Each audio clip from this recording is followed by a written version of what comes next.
já tinha ido pra editora, tinha revisado, eu falei, não, isso aqui tá uma merda, cara. Não tem como eu jogar isso aqui pras pessoas, Quando eu digo que, por exemplo, ser louco não transforma a pessoa no artista, é que a gente tem que modular essa expectativa fingida que se...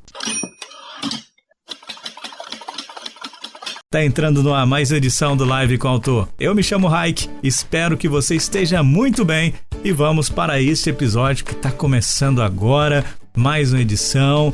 E hoje eu vou conversar com o Luiz Carreira. Ele é professor, ele é escritor e ele também fala sobre processo criativo nas redes sociais. E eu achei muito interessante o trabalho do Luiz. Ele deu uma aula incrível aqui, falou sobre a sua carreira. Eu te convido a enviar esse episódio para todos os seus amigos. E já quero te lembrar que ainda continua a pré-venda do meu livro Para Hoje Respire, que está em pré-venda pela editora Arcádia. Você pode estar entrando no link que está na bio deste episódio e você pode também estar enviando para todos os seus amigos este link, além de estar aí adquirindo o seu livro. Adquira, compre o livro, conheça aí a minha escrita, a forma que eu escrevo, a forma que eu me expresso e depois você vai lá nas minhas redes sociais e comenta. Seja bom ou seja ruim, vai lá e comenta. Tô aguardando você. E quero te lembrar também que estou ainda com a minha mentoria aberta. Tenho ainda vagas para você que ainda não resolveu fazer aí a sua mentoria comigo. Faça, você pode fazer, tá? A gente vai aí aprimorar o seu conhecimento literário e você vai construir um livro maravilhoso que vai estar aí nas editoras em breve, com certeza. Então é só mandar um e-mail ou mandar uma mensagem para o meu WhatsApp que vou estar te respondendo e vou estar te mostrando como funciona essa mentoria. E vamos para o episódio de hoje. Em 3, 2, 1 e claquete! Cara, eu sou Luiz Carreira, sou escritor, sou professor, pai de 3 filhos, marido, e é isso. Acho que é o que eu sou. Bom, tem as partes inconfessáveis, né? Essas são as partes, são, assim, vamos dizer, a parte da família, que é a parte estrutural, e a parte da criação da arte e do meu trabalho, que eu não encaro nem como uma profissão, encaro como uma forma de existência mesmo. E como é que você encontrou essa forma de existência na sua vida? Cara, isso é sempre, assim, o Ortega y Gasset tinha uma frase maravilhosa, que, aliás, é o eixo da filosofia dele, não era nem uma frase solta, assim, era uma coisa muito bem encaixada na filosofia dele, que é essa relação do ser com as suas circunstâncias, né? Eu sou eu e as minhas circunstâncias, e isso implica numa absorção das circunstâncias e numa transformação delas. Então, como é que eu cheguei a essas coisas? Elas são uma parte de lidar com as circunstâncias, né? Com aquilo que a realidade me ofereceu. Então, por exemplo, no caso da arte, eu cresci num meio que tinha muito convívio com isso, né? Meu pai, minha mãe, meu pai arquiteto, minha mãe artesã, o meu avô materno era professor de latim e de francês no interior de Minas Gerais. O meu avô paterno era marceneiro, então um cara ligado às artes, né, que a gente, depois de um tempo, passou a vincular as artes somente à ideia de belas artes, mas as artes, no sentido mais antigo, tem essa dimensão mesmo do fazer, né? E bom, aí depois meus irmãos, mas olha, eu tenho uma distância grande dos meus irmãos, de idade. Um é pintor, um outro diretor de teatro. Eu convivi muito com esse que era pintor, convivi muito dentro de um ateliê. E essas circunstâncias, de maneira insondável, tiveram um encaixe com a minha personalidade, o que poderia criar, às vezes uma pessoa pode criar aversão, para mim criou atração, criou sintonia, e eu desde então eu sempre então convivendo com isso, fui criando uma sintonia com esse universo da imaginação, da beleza, da manufatura, da confecção de obras, né? Fui, desde pequeno, fazendo experiências nessas áreas, né? Então, eu procurei ser ator uma época, sempre desenhei muito, pintar, fotografar, até que a literatura foi ganhando mais consistência e mais realidade na minha vida e foi aparecendo como um meio de expressão mesmo, propriamente, né? Então, nasce dessas circunstâncias. O fato de ser, porque eu boto assim, essa questão familiar muito central para isso também, não, assim, eu comecei falando que eu sou escritor, professor e pai, marido e tal, porque isso tem a ver diretamente com o eixo da minha vida. Aí é mais misterioso, né? Não sei, mas eu sempre desde cedo queria ser pai, queria ter família, achava isso estruturante, assim, achava que isso fazia parte da minha personalidade, então sempre quis. E essas duas coisas eu fui tornando-as propícias, né? Propícias, e até que, enfim, minha vida vai se desenhando aí nessas coisas que foram um pouco me dadas e um pouco construídas por mim, né? Eu vejo que você é muito ativo nas redes sociais, porque foi onde eu te encontrei, né? E eu vi o seu perfil, eu falei, cara, esse cara é fantástico, eu quero conversar com ele, quero entender o que ele faz de verdade, né? Porque você disse que você é escritor, né? Que você é curador, né, de artes, né? E tem um processo criativo que eu quero falar disso com você. Mas antes de falar do processo criativo, eu quero entender de você qual é a função do criativo, o escritor, né? O escritor hoje ali dentro das redes sociais, por exemplo, respondendo caixinhas de perguntas, né? Como você vem. Cara, muito bom, Raik. Muito bom você me perguntar isso, porque isso foi uma coisa que eu relutei por um tempo. Bom, assim, primeiro por uma espécie de um preconceito, né, e tal, e uma certa arrogância que o universo intelectual dá pra gente, e o universo das artes dá pra gente, assim, de que a gente não quer nunca se misturar com as vulgaridades. E as redes sociais têm um bom traço de vulgaridade, né? Que é maravilhoso também. Então, pois é, cara, e aí, então, olha que bacana, por isso que a sua pergunta ela é muito importante. Durante um tempo eu tinha um certo nariz empinado com aquilo, mas eu vi que isso era uma completa bobagem. Essas coisas de ter nariz empinado não ajuda ninguém a fazer arte melhor, nem pior, nem transformar.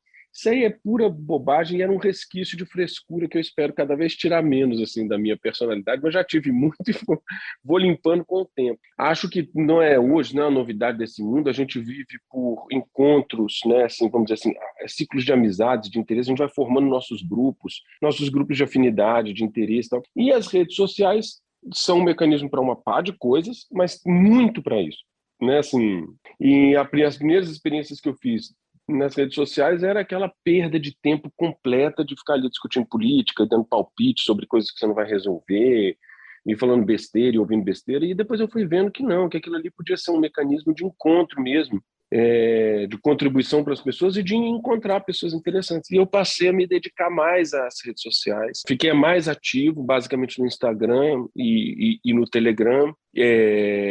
O Facebook hoje está muito fraco, mas é uma base ali, né, tal. E tenho gostado muito e tenho pensado em incrementar essa atividade ali. Tenho até alguns projetos meio artísticos para aquilo ali. Mas, por exemplo, você falou da caixinha de perguntas. A caixinha de perguntas eu tenho aprendido com o tempo que aquilo ali é uma coisa muito interessante, realmente de conversa, e que você vai descobrindo perfis, não só perfis de rede que eu estou falando, perfis humanos, ansiedades, necessidades, carências potenciais quando as pessoas se expõem naquelas perguntas. E eu gosto muito de responder aquilo. Então foi isso, foi uma migração que hoje para mim é completamente natural, sabe? Assim, o trabalho meticuloso e silencioso do escritor com aquele trabalho mais público ali da rede social. Para mim funciona bem, eu tiro o proveito disso. O escritor saindo da caixinha, né? Que essa questão intelectual, aonde que trava, né? E isso ajuda na produtividade? Cara, sempre quando a gente pensa em produtividade, bom, você sabe, a gente está falando a partir dessa coisa do meu perfil lá do processo criativo, que é um tema que me interessa muito, sempre me interessou muito. Sempre que a gente pensa em produtividade, a chave da coisa é pensar o que funciona. Isso não quer dizer que não haja regras, né? Mas as regras são um nome até um pouco inadequado, assim, há princípios de um processo criativo, mas eles sempre têm que, voltando até para a frase do Ortega Gasset, se adequar às circunstâncias específicas. Então, no fundo, o que conta é se aquela prática funciona ou não para você. A gente, imagino, Aí, imagina, eu tenho certeza que perde energia se for fazer aquilo que eu faço ali. Eu, por enquanto, na hora que eu achar que aquilo me tira energia, eu paro com aquilo. Mas hoje aquilo me dá energia. Então, para mim, funciona no meu processo, né? Isso é uma coisa que a gente sempre tem que estar atento. Assim, às vezes a gente quer uma norma para a criação e ela não resolve. O que resolve são a atenção com certos princípios e a percepção de funcionalidade, se aquilo se adequa à sua personalidade, se aquilo se encaixa a você. Para dar um exemplo bem diferente um pouco do que a gente está falando, mas, por exemplo, tem gente que se revigora estando com muita gente. Funciona. O cara vai para a festa e tal, e volta e tem mais gás para fazer as coisas. Tem gente que se exaure com isso. Tudo vai depender do que funciona na sua vida, o que tira produtividade, o que tira tração, força, coragem de fazer, o que é indiferente e o que alimenta. No meu caso, essa relação com as redes sociais não tem sido um empecilho, não. Tem sido até proveitosa.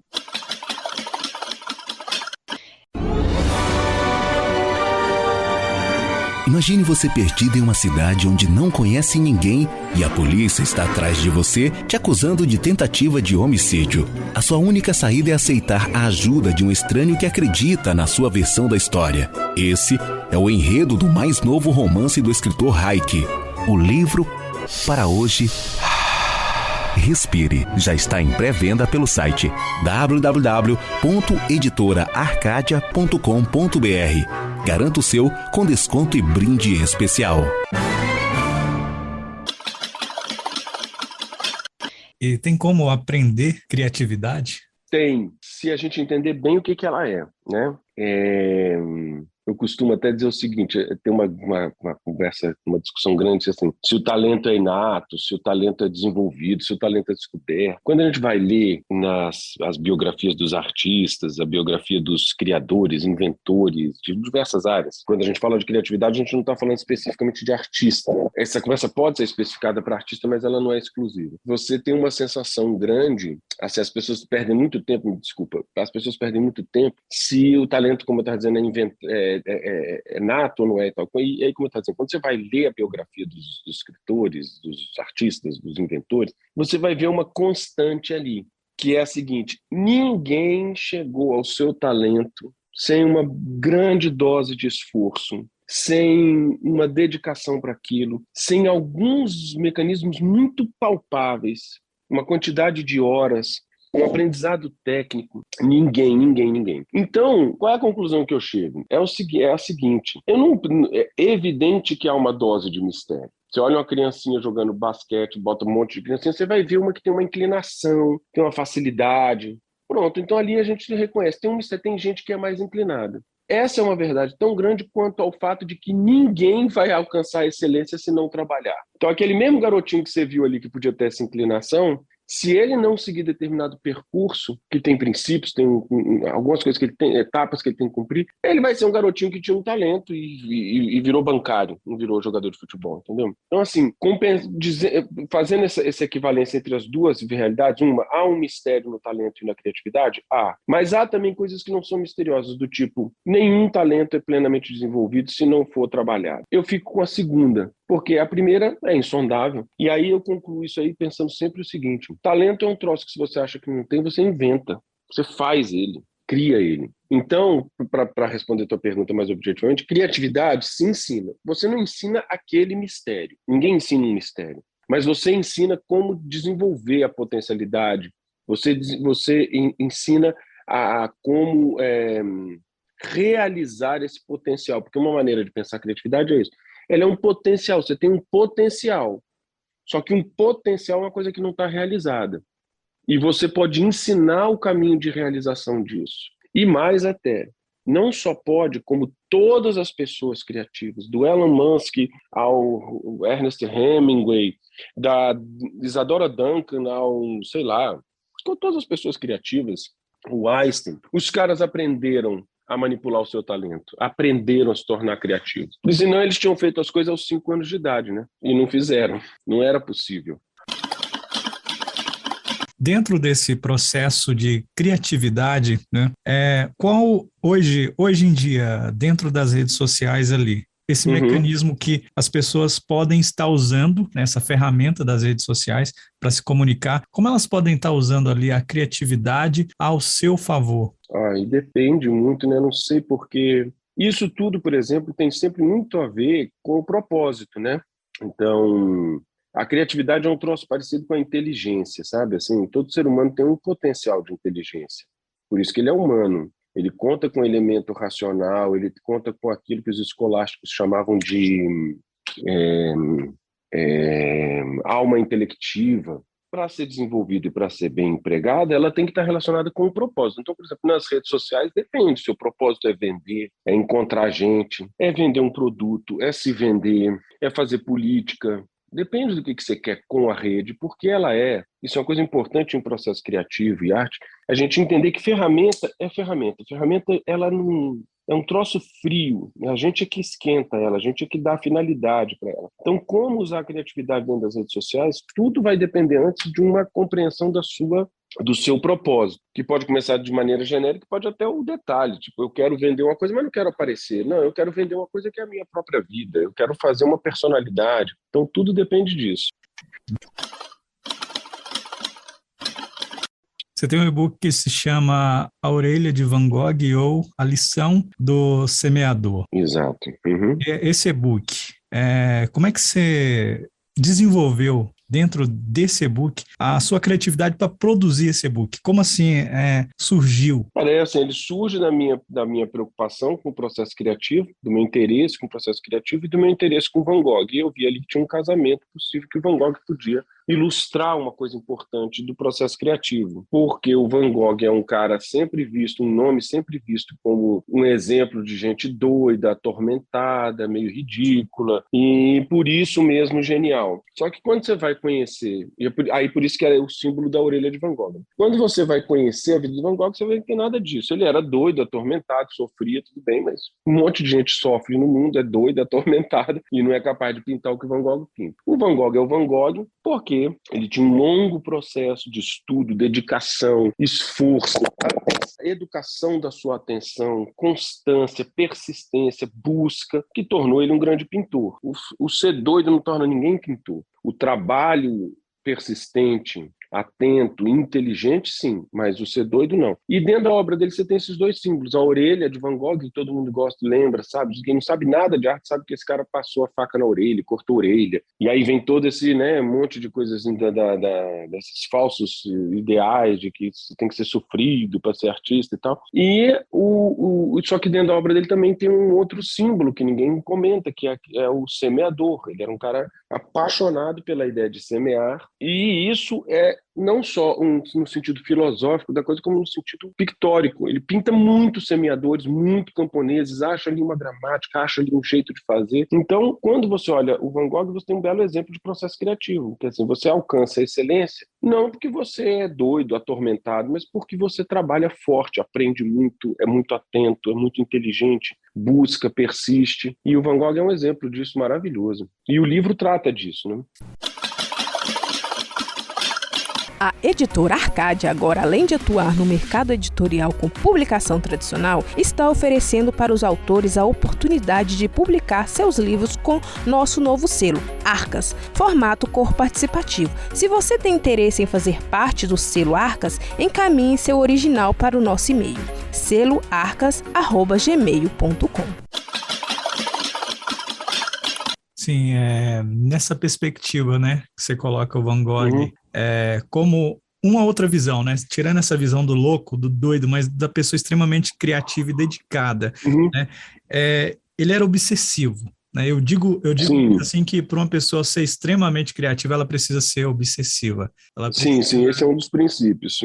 Porque o meu caso mesmo, houve uma época da minha vida que eu escrevia por dia 3.000 palavras, né, era a minha meta, escrever 3.000 palavras. Quando eu falava isso para um amigo meu, ele falou assim, não é normal, né? Ou eu escrever 1.000 e poucas palavras e lá excluir tudo porque tava uma merda. Total. Tava uma merda total. Ou vir e o livro tá pronto, eu ir lá e destruir ele e falar, não, isso aqui não dá para publicar. É como eu fiz com o livro, né, com a editora que tinha um contrato fechado e já tinha ido para a editora, tinha revisado e eu falei, não, isso aqui tá uma merda, cara. Não tem como eu jogar isso aqui para as pessoas é absorver a informação que eu estou querendo passar. Não está legal, Uhum. né? E essa obsessão, ela pode levar a ser um Van Gogh. Pois é, isso, olha, é muito interessante, assim, tudo lógico tem sutilezas muito bonitas, né?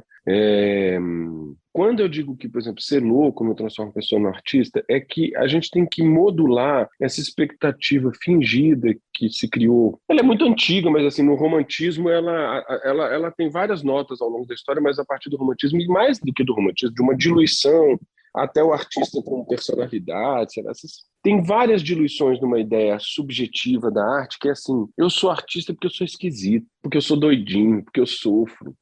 Isso absolutamente não é verdade. Você pode ser esquisito, doidinho, estranho, ter milhões de ideias, sentimentos, e isso não te faz um artista, e não te faz um artista bom, mesmo que você faça alguma coisa. Um artista bom é um cara que consegue pegar tudo o que ele tem, de alguma maneira, e transformar isso simbolicamente numa coisa poderosa. O símbolo que tem que ser poderoso, não é ele. E então, assim, esse é um filtro. Agora, para o trabalho de excelência, o componente obsessivo é muito constante. Então, assim, geralmente quem atinge excelência na sua área, na sua linguagem, tem um componente obsessivo. Primeiro porque ele entra em períodos de muito foco. Ele entra em períodos de muito foco. Então, se eu estou procurando o traço correto na minha pintura, o limite da cor, a escultura que eu tenho que achar daquele jeito. Não dá para fazer isso prestando atenção em um monte de coisa, de bobeira, de vez em quando. Você fica obsessivo. Além do que você compreende e dá um grau de importância enorme para o que você está fazendo. Então, você está muito comprometido com aquilo, que é um outro nome para essa obsessão, é o comprometimento que você tem. Então, por exemplo, que você dá, o seu amigo vai falar, 3.000 páginas por dia e tal, porque ele não se interessa pela literatura, ou se interessa um pouco, ou se interessa de vez em quando, ou é um leitor. Você não, você está dando a vida naquilo ali, você sabe que aquilo ali, o eixo, assim, vamos dizer assim, o sentido da sua vida depende daquilo. Então você agarra aquele trem ali e vai com tudo, e você tem um grande comprometimento. E no seu próprio exemplo, ainda tem uma outra característica que vem junto da personalidade criativa, que é essa coragem. Você tem que ter a coragem de saber que você está correndo risco. Então você pode dar ali horas do seu dia, se arrebentar para escrever aquele negócio, e só que você sabe que isso não tem uma garantia. Ninguém pode dizer assim, olha, meu filho, se você gastar 10 horas por dia e sangrar os dedos, você vai fazer um Shakespeare aqui. Pode fazer um Shakespeare, pode fazer uma bobagem. O fato é que sem esse esforço, nem chance de Shakespeare você tem. Então, essa mistura complexa entre um profundo comprometimento, que é uma obsessão, com uma coragem grande de não ficar apegado ao que você produziu, porque você sabe que você está no processo, são características muito importantes, né, da personalidade criativa. Você se considera um obsessivo? Olha, vou fazer a pergunta novamente. Você se considera um obsessivo criativo? Não me considero um obsessivo, não. Por quê? Quer dizer, lógico, como eu te falei aqui, tem uma dimensão da coisa da obsessão que sim.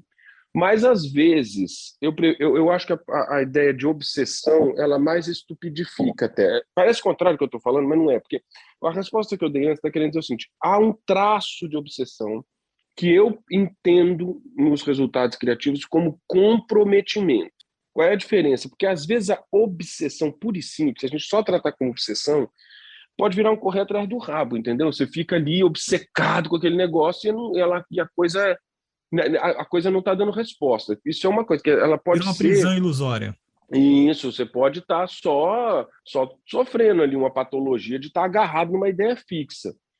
Por isso que, assim, vale caracterizar como... Por isso que na resposta anterior eu falei, tem um elemento de obsessão, mas o elemento verdadeiro é de comprometimento, que vai parecer aos olhos de muitos, e às vezes aos próprios olhos de quem está fazendo, obsessivo. Mas você já viu que, tanto é que você tem essa ideia de mania, essa patologia como maníaco obsessivo, é o cara que foi agarrado no mesmo giro. E quem está no processo criativo não está agarrado na mesma volta do giro, ele está passando etapas, ele está em sequência. Tanto é que, por exemplo, se você... pensa nisso no exemplo que você deu sobre você mesmo. Se você tivesse num ciclo obsessivo, você jamais jogaria fora o trabalho que você tentou. Você ficava agarrado naquilo de uma maneira obsessiva, virava uma doença. Você era muito comprometido, então você é capaz de fazer as 3.000 palavras, e você sabe que elas não são as últimas e que você vai achar mais 3.000 e que por isso essas estão ruins e você tem que deixar fora e vai buscar o outro, entendeu? Então eu não me considero um obsessivo, não, me considero muito comprometido, mas obsessivo não.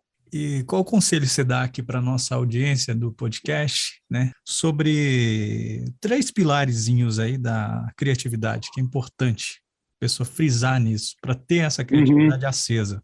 Cara, primeira dica que eu dou é fazer meu curso lá, o Método Arco de Processo Criativo Fundamentos.